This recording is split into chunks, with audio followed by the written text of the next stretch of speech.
So mga kabutingol, ngayong araw na to gagawa tayo ng kabab barbecue.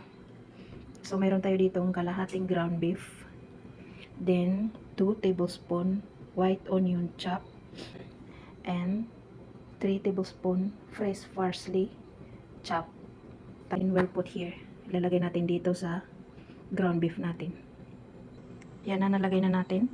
So mag-additional tayo ng 1/4 teaspoon grind black pepper, then 1 teaspoon garlic, fresh garlic paste or ground garlic.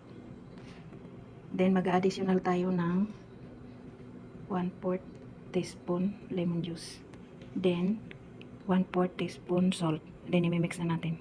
Ito nang itsura ng kabab natin or ground meat barbecue. Yan na siya. Imamarinate natin siya ng 30 minutes or more. More stay, more tasty.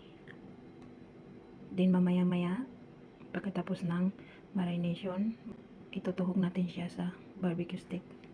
Ilalagay natin siya sa refrigerate. I-cover natin siya at ilalagay sa refrigerate. So yan ang itsura ng kabab natin or yung ground beef barbecue. Tinuhog na natin at inihaw na natin. Huwag na natin siyang hayaan matuyo. Saglit lang ang pag-iihaw niyan. So that's all. Thank you for watching mga kabutingol.